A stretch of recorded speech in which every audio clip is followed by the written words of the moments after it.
Hi, I'm Chris Palmore. This is Graduate Space Radio. I'm here with a couple of my friends here. I got Peter Williams and Chester Elton. How you guys doing today? Doing great. Thanks for having me on your show. Oh, for sure. Good to see Peter there bright and early. It's the first time I've seen him use his computer, not his phone. Yeah, it's Hong Kong morning here. It's 6 a.m. and it's going to be a good day. And Chester, you're up north, right? Yeah, I'm actually in Summit, New Jersey. Oh, excellent, excellent. I'm down in Kentucky, so there we go. Way down North Kentucky. Yeah. Well, hey, I just wanted to jump right in, just to start a little gratitude here. We just like to do the round table of the three things you're grateful for, and we'd make it really easy by saying it's just one word things. So if you'd like to take over, Chester, what are three things in this moment you're grateful for? In one word for each one. Yes, correct. Faith, family, and friends. Love it. And I'll go next, and I'll say technology, connections, and avocados. All right, that means all right, you're up to bat there, Peter. Definitely family, BMX, and skateboarding. Awesome. All right. Well, Peter, you want to? Would you like to explain the productive accidents and what we're doing here, and introduce Chester? Yeah. So, Chester, just for your context, so this is a little collaboration that we've got here with Chris, who runs a thing called Gratitude Space, and my contribution is the productive accidents element here. And productive accidents, you think of serendipity, and it came from a class that I did at business school. I did an MBA at the Chicago Booth Business School. Ron Burt was a professor there. He went back 100 years and he looked at how does innovation happen, and basically ended up putting people into two different categories. People that operated in silos or closed networks, probably less likely to be super creative or innovative because they only know kind of what's happening in their little world. The alternative to that is to be in an open network and be the bridge between these closed networks. And you see something that's routine in your life could be revolutionary to mine and vice versa. And you do that over time and it compounds. And he put this research into a single phrase: put yourself at risk of productive accidents. So putting yourself at risk, there's no guarantees. But our conversation today is an example of this, right? We're bringing people together from different locations and different experiences.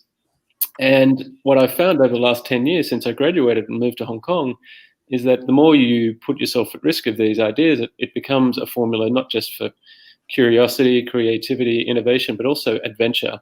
So that's what I wrote the book about this year was, Productive Accidents, a playbook for personal and professional adventure. And that's how I met Chris ultimately, and now you. And the gratitude element for me came through also a productive accidents, discovering I went to a presentation one evening here at General Assembly, which is a kind of a night school for startups out of New York originally. They had an outfit out here as well.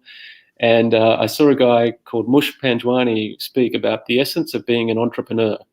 And I thought, oh, that's an interesting topic. I'll go along, put myself at risk. And he introduced the idea of gratitude and saying, look, if you've left a big company and now you're operating sort of solo, how do you operate without all the infrastructure that you're familiar with? But one of the things he spoke about was just having perspective. If you've got fresh running water in wherever you live, then you're already better off than, let's say, 80% of the people on the planet. And just remember these basic things that we often sort of take for granted. And I was reading I think Malcolm Gladwell, 10,000 Hours around the time, and following Seth Godin. And Seth Godin's always saying, ship your work, get it out there. And I'm like, I'm not going to do a blog post about the industry I'm in, banking and finance. That'd be kind of boring. But maybe I could do 10,000 thank yous. And, you do one a day, that's 27.4 years. So it's more like a journal, right? It's a mindfulness exercise. What can you acknowledge each day?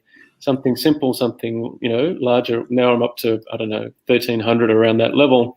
And it has turned into a platform for, writing books and acknowledging people that I may not have otherwise gotten to do that, such as my parents and other people. So that's what triggers my interest whenever I see someone post about gratitude. So for instance, when you wrote your book, Leading with Gratitude and all your other work as well, and Chris with Gratitude Space, and then another guy that we met earlier this year, Chris Shembra, who has Gratitude and Pasta.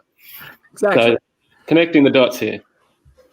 Yeah, I love that. I love that productive accidents, like you say, putting yourself out there. And yes, Chris Shemper and I have known each other for a while, and I've been to one of his pasta dinners, and he will tell you that gratitude in a lot of ways saved his life. Yeah, which is a remarkable story in and of itself. I'm delighted that you know him. Yeah, I mean, that happened because I was doing one of Seth's programs earlier this year called the Creatives Workshop, which actually helped me finish the book, a 100-day streak of whatever you're trying to finish. And someone mentioned Gratitude and Pasta, and I reached out, researched that, connected to Chris on Messenger, and next thing you know, he's taken his physical. You looking for his book? Yeah, I got like 5 copies. I can't believe I don't have one in front of me. But we believe you. It's okay. Yeah. But the funny thing was, I was like, he's gone virtual because of COVID. So in some ways, COVID has actually accelerated some of these productive accidents. Yeah. Things that would not have been possible before, such as going to his dinner in New York, are suddenly available. So I reached out and said, hey, 7:47 p.m. New York time, that's 7:47 a.m. Hong Kong. I'll have breakfast, you have dinner. And so I've joined, 3 or so of his dinners, and each time it's turned into a productive accident. I've met people that have turned into collaborations, including a fintech in San Francisco called Bunny Money. They're helping millennials do saving. And I said, hey, I'm on the board of an NGO in New York called Music for Life International. How about we become a partner? And suddenly, 5 emails later and a couple of calls, we're a prototype for that. That wouldn't have happened unless, we take these opportunities. And then actually, Chris reached out a month after going to the first one, and he said, hey, would you like to come to another one? Here are 3 dates. And I reached back and said, hey, how about I go to all 3 of them and I'll bring a friend each time. So I brought another Chris Davis, who's a Texan living in Taipei, and he loved it so much that the following week he offered to give a guided walking tour of his neighborhood via Zoom or whatever. And I said, well, you've done that, this week. I'll do it next week in Hong Kong. And during that second week of Hong Kong, Chris Shembra was on there, and he said, oh, you should meet, Chris Palmore. And I said, yeah, sure. And, he connected us, one word, you guys talk, something like that, just talk, one email. And that's how I met Chris Palmore. Here we are today, and we've collaborated on a bunch of things. Wow. Yeah. Oh, the webs we weave, right? Yeah. But how did you discover the whole power of gratitude? What's your story on that? It's really interesting. I was working in New York in broadcasting. I grew up in a broadcasting family. My dad was a radio announcer back in the day and then ran radio stations. And so I graduated in communications media sales, and I was working in New York City and Detroit and so on, and really enjoying the work. And while I enjoyed the sales and I enjoyed the cities, the work itself wasn't all that fulfilling. You're selling commercials. I mean, you can connect the dots that because I'm selling a commercial, somebody's going to sell a car, it's going to feed a family, but it's a little distant.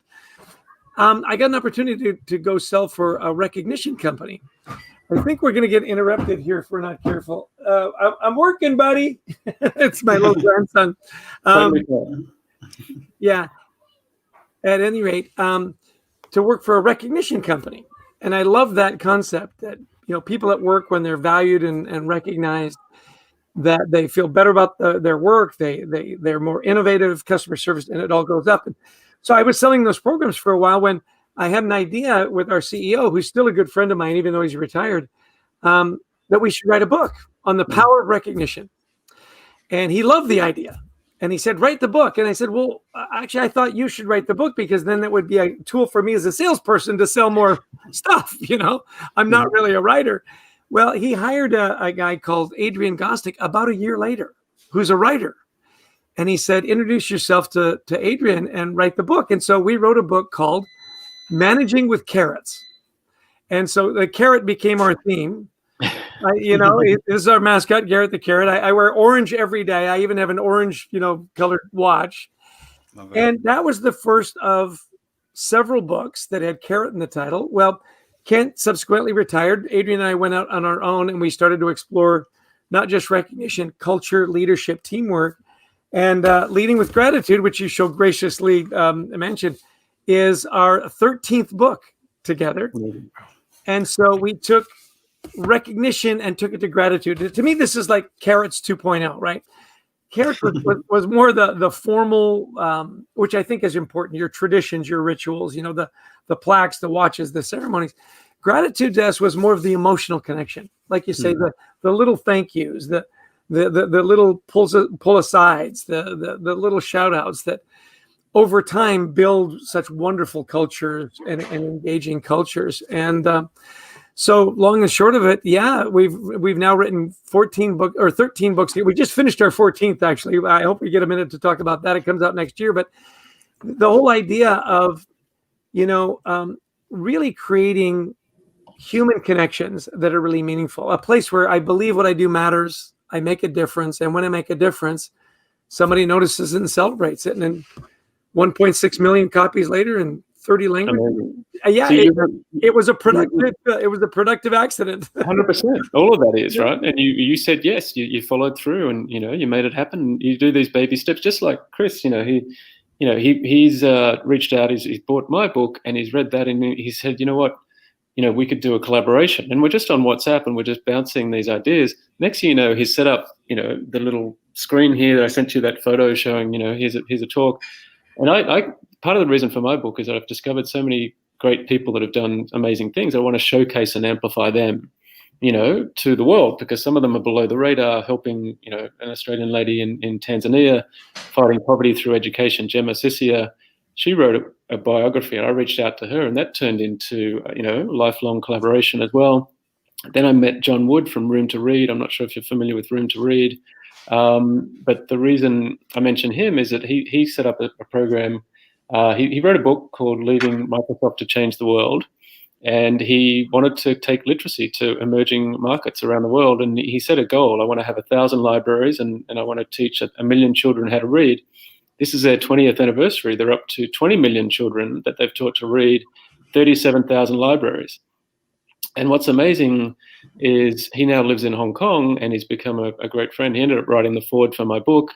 And I'm going on a 50-kilometer hike with him in 2 hours from now, which is kind of surreal. A 50-kilometer hike. So just so I get the numbers right. So the goal was 1,000 libraries, and now he has 37,000 libraries? Correct. I hate those overachievers. I hate overachievers. Those guys he is amazing. But his most recent book is called Purpose Incorporated, and it's how purpose at a company setting can be a competitive advantage for all the reasons you mentioned. It makes people more loyal, more engaged, more productive, more creative.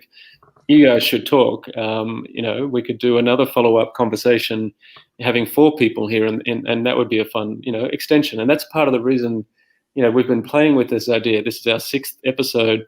And each time I think of, we could bring that person back with another person that resonates, and we take this conversation, in new directions. Well, I'll tell you, libraries are really near and dear to my heart. My daughter actually graduated in library sciences from the University of Iowa. She works at a little local library. Her passion, though, is, and I don't know if you've had these in your parts of the world. I'll bet you had them in Kentucky. Bookmobiles. Do you remember bookmobiles? Well, my daughter and her husband decided that in Iowa, which is a wonderful university city, and they have a tremendous library system, still there were parts of Iowa City and the surrounding little towns where, the lower income families and just couldn't get to the libraries. So they found an old used bookmobile. They raised some money. They bought it. They furnished it with books and everything. It eventually died, and so they raised some money and bought another used bookmobile, and they've been doing it for about 7 years now. They've and it's great. There are no late fees. There are no lost book fees. There are no damaged book fees. Her husband speaks fluent Spanish, which helps with the Hispanic community. They've won all kinds of awards in the state of Iowa, and they do it every summer so that kids can continue to read and get good books and stuff. It's the Antelope Lending Library for those of you that are looking for a good cause. And so when you're a writer and you love books, you love libraries. If you love good causes, you love teaching kids to read. If you love buses, books, and libraries. You're a book fan. Yeah, I was in New York around this time last year, just through productive accident. I volunteered to speak at a training program at work, and I thought it was going to be in Singapore or maybe Manila in Philippines or maybe Hong Kong. But they reached out to me and said, "Hey, we're going to run this program working across offices twice in 1 week in New York. Can you be there?" And I'm like, "Absolutely."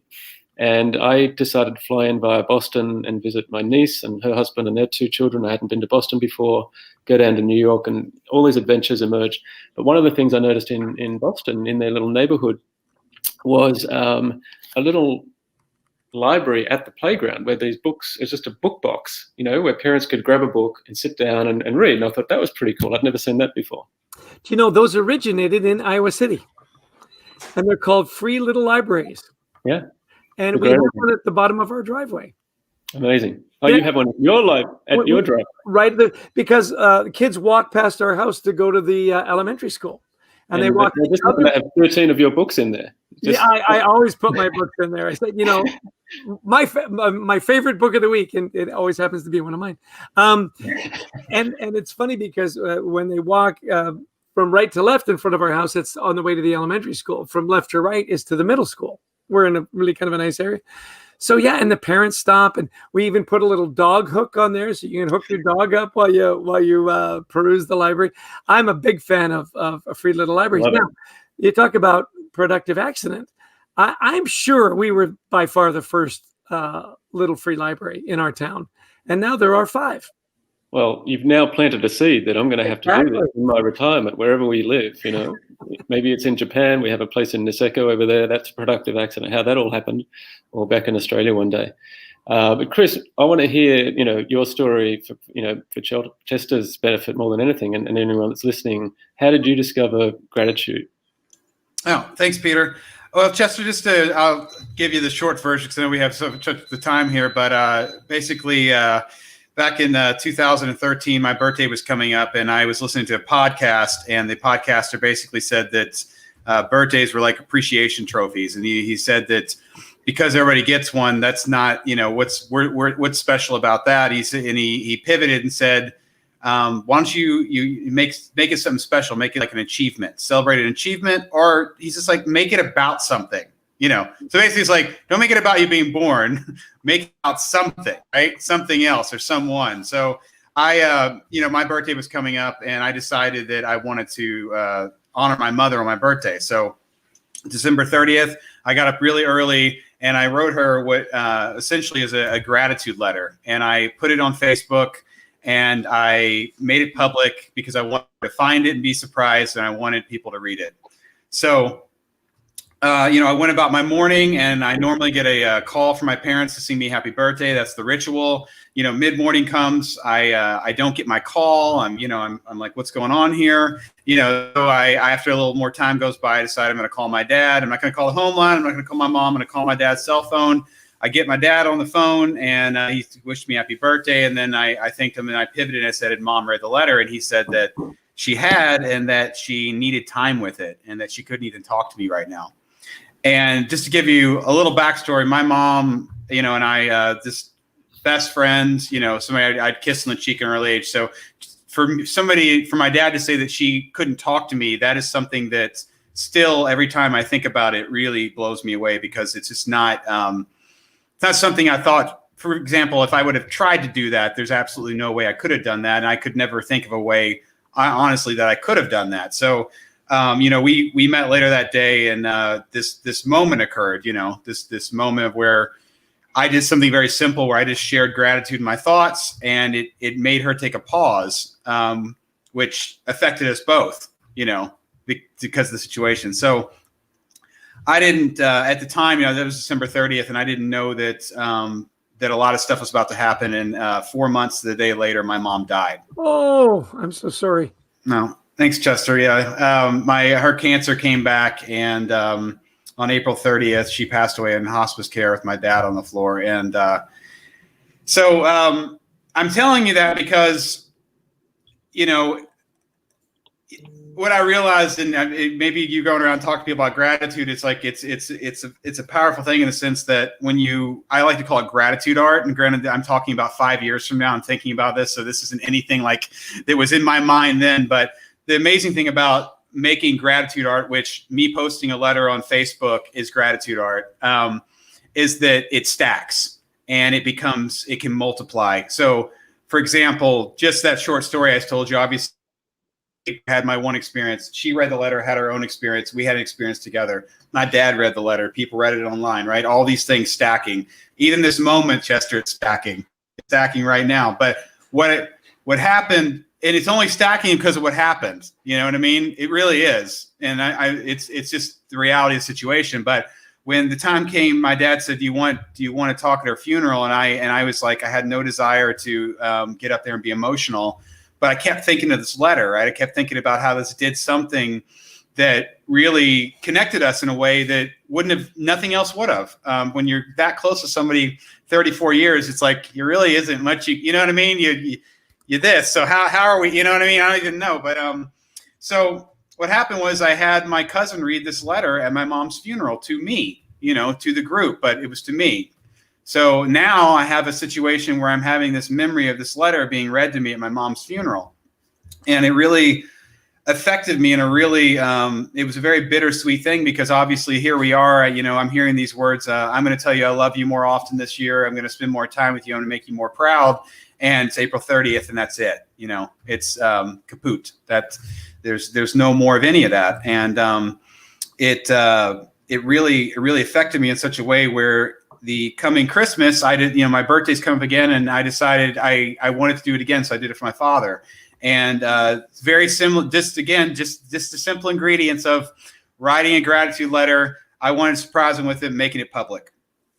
And, this was a very different letter because my in retrospect, my dad, and I even told this to me the other day, I was like, you're totally my hero. I was like, I didn't realize at the time when mom passed away, but, seeing his pain actually gave me perspective.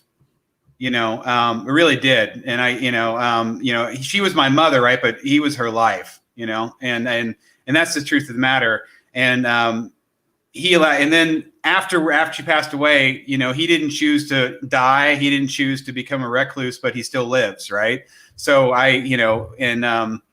he's my hero. And that's basically what that second letter was. But I did it again, and it had, the similar effect. I got to create the scenario again.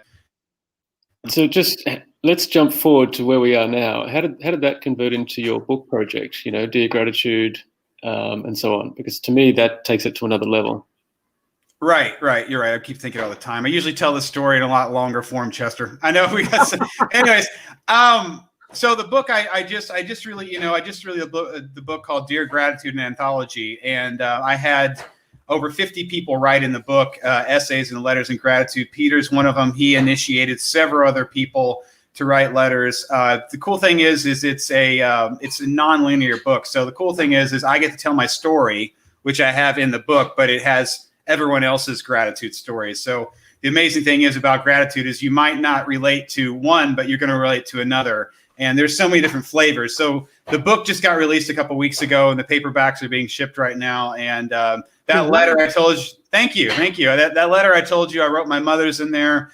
The letters that came after when I released the website, I had letters of my mom's passing, the 1 year anniversary. I had a dozen people write letters to her. And then all these new letters are all in this book. And then speaking of productive accidents, so, it's natural for me to want to contribute to this project. And then I got my eldest daughter, who's at university in Melbourne. She wrote a letter, and that was amazing. A lady that we go hiking with on Monday morning, she wrote one, and I think that was to her father. Two other people, I think in Hong Kong, that I reached out and said, hey, Chris is looking for, contributions, between 100 and 1,000 words, something that you're grateful for. And it brought out all these stories, and now it's alive and released, which is amazing. And you can easily see how this could become volume 2, volume 3, because, without even thinking, Chester, you could write a letter in volume 2, for instance, and, get your children to write a letter, and anyone else that you can think of. That would be amazing. Since we migrated from recognition to gratitude, I'm really amazed at the power of gratitude and the healing power of gratitude.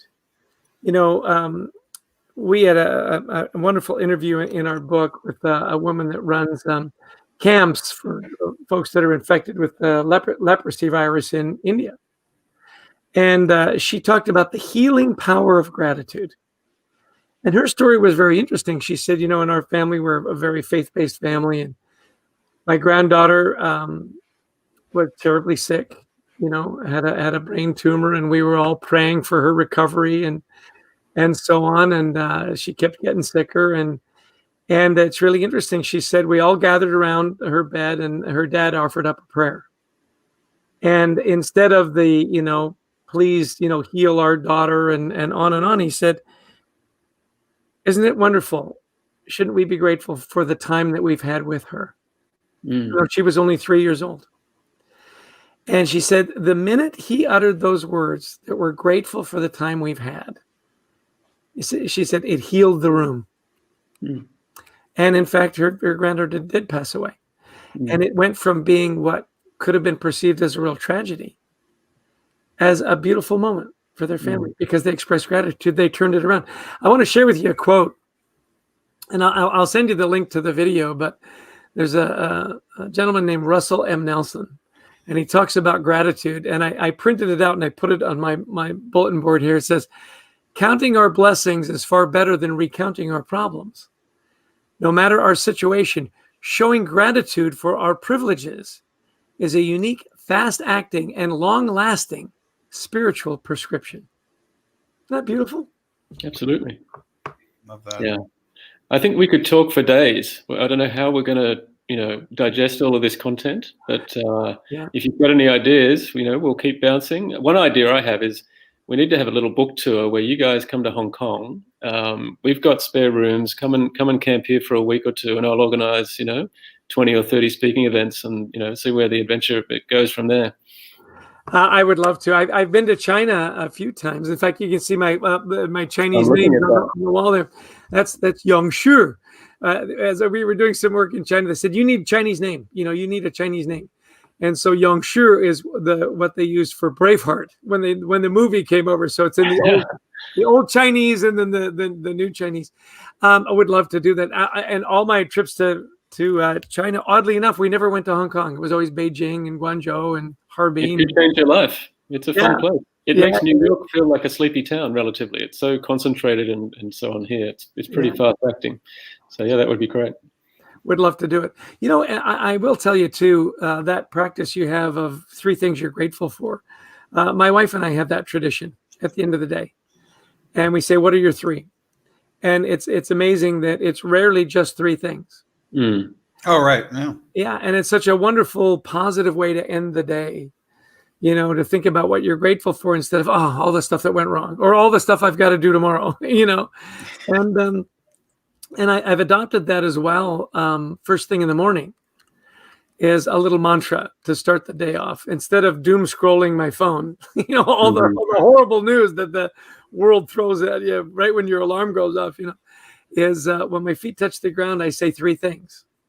And it's be kind, be grateful, and be of service. Amazing. Love that. It's a great way to start the day. So we could have a conversation about kindness as well. There's some stuff that you've just triggered as follow-up conversations. The other thing I wanted to say in terms of your passion for orange, I don't know if you've ever seen boosted electric skateboards, but they have signature orange wheels. So I have a bit of a thing, an orange backpack, orange wheels, orange whatever. And now I'll think of, the carrot. The carrot, yeah. It's a very happy color. In fact, it's the color of positivity. It's the one color that if you're colorblind, you can kind of see. Interesting. It's the last color that disappears at depth. So a lot of diving watches are orange, right? It's the color of change, the leaves, the sunrise, sunset. And, in some countries, it's been the color of revolution. The Orange Revolution in Ukraine and the Orange Revolution in Ireland. Right. It's really interesting. We had a wonderful family trip to Ireland right after we'd written The Carrot Principle. And the guy pulls us aside and he says, well, you know why the colors of the Irish flag are green, white, and orange? Do you know why? No. He says the green is for the Irish Catholics. The orange is for the English Protestants.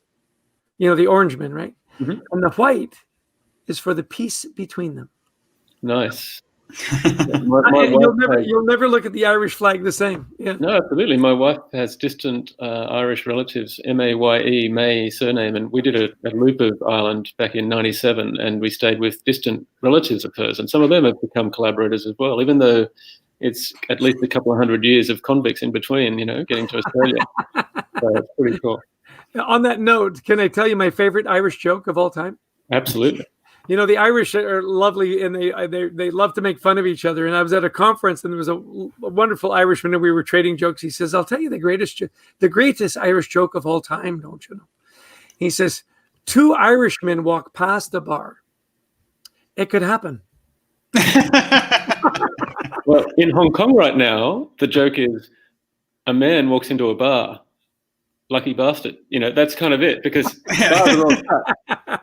No one's allowed to go in the bar past 6 p.m. So right. Anyway, it's good to laugh even in such a ridiculously hard year, right? Yeah. What I know. Well, I was going to say, Chester, Peter and I are working. He mentioned we're going to be doing a book, Productive Accidents and Gratitude. So we're hoping you'd be up for possibly writing an essay for that when that comes up. Are you open to doing that? Absolutely. No-brainer. In a heartbeat. Do you know, talk about productive accidents, I've got a really fun LinkedIn live show, and it'll be tough for you, Peter, because it's from 1 to 1:30 p.m. Eastern time. I can do that. So it'd be I'm on holiday right now. Yeah, and we called it Leading with Gratitude Live, and we have the most wonderful guests on. It's 30 minutes. It goes really fast. We've got a wonderful production company out of Austin, Texas, that does it. Brent Klein is our producer, and I've got just over 600,000 followers on LinkedIn, so we've got a pretty good reach.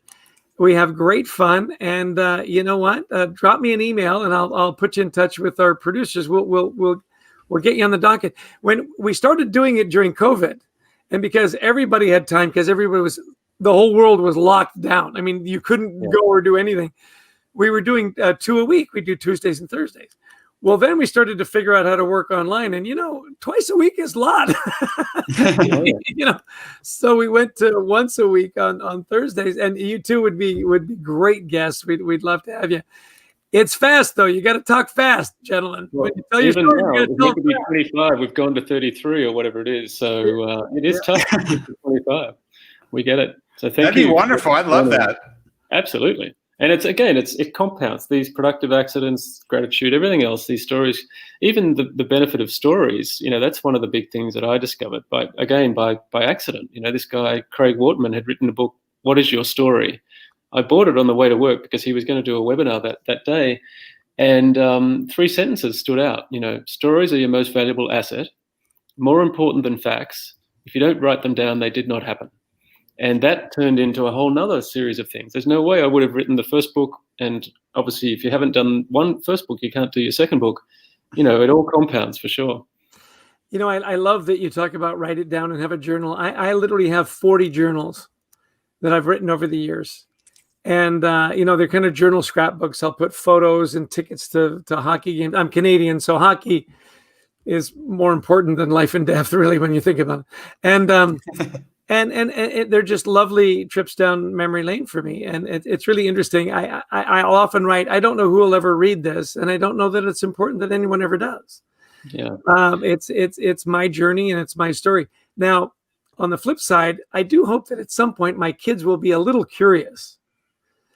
So what I've told them is every now and again, I'll put like a $10 bill in there.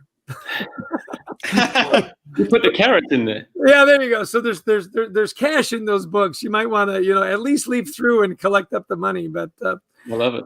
I think those traditions, those triggers, starting the day with a gratitude mantra, ending the day with what are your 3, and remembering through the day that counting your blessings is far better than recounting your problems is wonderful. How are we on time? Have we gone over time or? Yeah. Oh, we're about you, not about us, man. We're at your leisure. If you got to go, you can go. We're not. Peter and Well, I are. yeah, no, I just wanted to share one other sort Oh of no, go. gratitude practice, and then we can wrap up, and we'll have you on our show, and we'll do all kinds of fun stuff. But I've been reading a wonderful book. I don't have it near me. I should have had a stack of books in front of me. I keep looking around for my next book. Jay Shetty has written a book called Think Like a Monk. Mm-hmm. It's become tremendously popular, and I've really enjoyed it. It's one of those books I read slowly because I kind of don't want it to end. Mm. You know, I'll read a section and then I'll meditate on it. I'm becoming a very, very Buddhist that way. Well, he talked about one thing, and to me it played into gratitude. And it was this. He said, you know, we all have an inner voice. You know, we talk to ourselves. And he says, isn't it interesting that we will often say things to ourselves that we would never say to anyone else? That we're mean to each other, that we're mean to ourselves. And he said, you know, I decided a long time ago that I wanted to make my inner voice my best friend. And I will tell you, gentlemen, I've been doing it for a few weeks now. It has made such a huge difference because, you know, Peter, you would never say to your kids, boy, that was stupid. I can't believe you did that. You're a real knucklehead. You know, there are times when you were just worthless. You would never say that to your child or a friend. And yet there are times when we say that to ourselves. And so I've just decided that whenever I hear that inner voice, that voice is my best friend. And it's really interesting. And I'll say things like, you know what? You're going to have a great day today. Yeah. It may not be perfect. No day is. You know what? You're going to do your best. And at the end of the day, if it didn't work out, I forgive you. No. Never forget how much I love you. And never forget that I'm cheering for you. And you know what? I'm telling you, I get emotional just thinking about it. It has made such a difference because we all are stressed out at some point. We're all anxious about something. And you know what we all need in those moments? We need a best friend. Mm. Why not make your inner voice your best friend? And I think this time of year is sometimes where it kicks in. It's like, hang on, we're at the end of the year again. What are we going to do next year? You know, that to me, that's the turning point. Is sometimes challenging. It's like, okay, what am I going to invest my energy in? You know, there's lots of different projects, but you know, how do we take it to another level? Things like that. But I did run and grab this book. I'm going to do a little plug. The Gifts of Reading. Is it in the video? There it is. The Gifts of Reading. And it's a compilation of essays, kind of like Chris's book, of people talking about the benefits of giving and receiving books over their lives. And the woman who put it together, Jenny Orchard, I met her through Productive Accident at one of John Wood's events. And she was such a fan of Room to Read that she's basically put together this compilation, and all net proceeds go to Room to Read to help take, you know, that number of libraries to 40,000 and you know, the number of children that can read to 21 million, etc. So little plug for that. And here's the skateboard, just for your easy reference. Well, I got to get one now. What's it called again? It's an electric boosted board. Unfortunately, the company had some problems during COVID and because of the new tax, I guess, changes, you know, putting subsidies on things. And so they've gone out of business, but there are some underground people that are still selling it. It's out of Silicon Valley. I bought it when I went down there to Singularity University, and it's become my go-to little travel adventure vehicle, you know, riding to work in Tokyo or New York or Sydney or Singapore. So, yeah, it's a lot of fun. So when you went to Singularity University, who was the president at the time? Do you remember? I mean, I think I always think of Peter Diamandis, but, you know, in terms of the crowd, it was like a 3-day accelerated workshop on innovation. And I piggybacked on that. Self-funded professional development is what we ended up calling it, because it's not part of my day job. But that was a productive accident. Just the fact that, you know, my boss was happy to support that. If I was prepared to pay, it made it very easy for him to approve. But yeah. Well, you know, the president for years was a guy named Rob Nail. I don't know if you got a chance to meet Rob, but he's part of a leadership group. He's since left. And he took us, we had a leadership retreat at Singularity University, and I just found it beyond fascinating. Yeah, the whole idea of abundance and exponential thinking and all that, it's all good material. Actually, in fact, gratitude links in very well with abundance, right? It does. Yeah, it's one of my favorite books, actually. Again, it's up there somewhere. Abundance, you know, the future is better than you think. And I love that subtitle. Yeah. Yeah, very cool. Well, gentlemen, I should have asked how much time we allotted, because I feel like now we've gone over, or we haven't gone far enough, or whatever. But it's been a delight to meet you. I'm grateful for the invitation.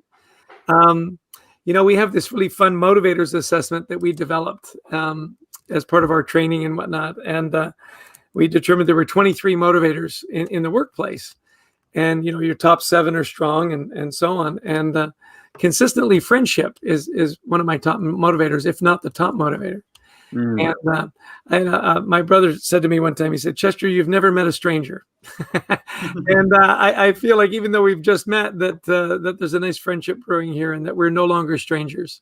Absolutely. In fact, I've got a little story of a guy who's trying to travel to every country on the planet without using an aeroplane. And he's up to 194 countries. He's been traveling since 2013, but he's stuck in Hong Kong. His name's Thor Pedersen, and he's an amazing guy. We actually had him on the program. I think he was episode number 1. Yeah. And, he's an amazing guy. And he has a saying, a stranger is a friend you haven't met yet. Yeah. Something like that. Yeah. And that's one of his slogans. And he's a great guy. So that's another story we could share at another time.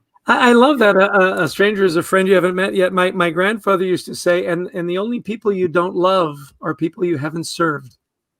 Absolutely. Nice. So your little mantra of serving is a good one. I'm going to mention one other thing, because you spoke about your mantra when you hit the floor. Can you repeat those again? Is be kind, be grateful, and be of service. So one of your Canadian heroes that should be recognized, and you should get him on one of your programs as well, is a guy called Jeff Rottmeyer, and he's a teacher originally in Hong Kong, and he started a blog about 3 years ago, and his episode was on kindness, and the kindness blog turned into a kindness walk, where he encourages people to show up with him as volunteers to distribute water and boiled eggs and supplies to homeless people in Hong Kong. And he's created an NGO around that called Impact Hong Kong. He's got a hat called #Kindness Matters. I'm actually wearing it on the hike today. And he's helped over 200 people, get off the streets here in Hong Kong. He's gone on to set up like an ecosystem. He has a shop that gives affordable clothing, and he re-employs people that he's helped get off, drug dependency and other things. He's got another charity called Love 21 for children and family that have Down syndrome, which gives them an activity center, dance studio, indoor sports facilities, art program. And he's about to launch another recycling project and employ some of the people that he's helped as well. So he's amazing. If he's not well known in Canada, hopefully by the end of our conversations he will be, because he's amazing. I've written it down. It's really interesting. We wrote a book called The Best Team Wins, and one of the stories in there was about a Canadian named Chris Hadfield, who, if you're Canadian, everybody knows who Chris Hadfield is. He's the most famous Canadian astronaut ever. And I know what you're thinking. Canada has astronauts? Yes, we do. Okay, we've had three. Anyway, he was the commander of the International Space Station. And, as you might guess, they train for years before they go up. In fact, a decade. And he had 3 Russian cosmonauts, 2 American astronauts, and himself. And they were up for 5 months in a little tin can, right? And they had one of the most productive 5 months ever up in the space station. So they wanted to find out what he did differently. And it was really interesting. He said, we really got to know each other. We got to know each other not just as teammates and whatnot. And we got to know each other's families and hobbies, and we ate together. We thought of things that outside of the book. He said, we've got all these rules. You're really smart. You obey the rules in space. If you don't, you die. Like that Sarah Bullock thing, like she would have been dead in like seconds. Right? Nobody wings it in space, right? Yeah. So they even had a thing that said, what would we do if somebody in our family was to pass away? What would we do? And so they role played that. And sure enough, one of the cosmonauts, his dad, died unexpectedly, because you can't go back, right? Right. And he said, we had all these things that we did. He says, the thing that we did the biggest impact, this reminds me of your story. He said, we were rigorous on the rules. Everybody obeyed the rules. He said, we had one unwritten rule that made all the difference, and it was this, that every astronaut had to perform one random act of kindness Mm. for every other astronaut every day. And it was never anything big. It was like, I'll help clean up, or I'll take the shift, or let me help you with those calculations, or I'll make dinner, or whatever. And he said, I'm convinced that because of that, we never had a heated argument. Yeah. No one ever took offense, because the message was, I'm here for you. I've got your back. I care about you. I love you. You know, I read this on LinkedIn. You posted about this. And you know what I did? I tagged Jeff Rotmeyer. I said, hey, check this out. Here's another story about kindness. And he was like, oh, my God. You know, so there is a loop there. And all three of us are Canadians. I mean, it doesn't get any better than that. Yeah. You know, we add another 3, we got a hockey team. I believe you. I don't know much about hockey, you know, but whatever. You know, Chester, I've been talking a lot lately about just being a catalyst for gratitude, and being kind to somebody is a massive catalyst for gratitude. It is. So Absolutely. Well, it's a gateway to gratitude, right? Yeah. So I love that. You know, it's so interesting that you say that, because think about this. Could you ever be in a state of gratitude and not be kind? Exactly. I mean, I think that would be impossible. I mean, if you're living a grateful life, it would be hard for me to believe that you would be a mean son of a gun. You know. Right. Yeah. That's the amazing thing about gratitude. If you pivot your mind for a moment, it dissolves whatever else is going on in that moment. It dissolves it. Yeah. It's like a breath. It's like taking a breath, you know? You know, it's really interesting. Our next book comes out next year. It's called Anxiety at Work. Oh. And we did a really fun promotion with the folks at BookBub. Is it about how to be more anxious, or what are we talking about? Yes. Yeah, anxiety can be a huge motivator for productivity. Absolutely. So they passed out these fun little gratitude journals.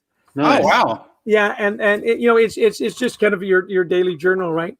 Although what they did, which was really cute, they quoted me and Adrian from Leading with Gratitude, and it says, nice. It's impossible to be in a state of anxiety and a state of gratitude at the same time.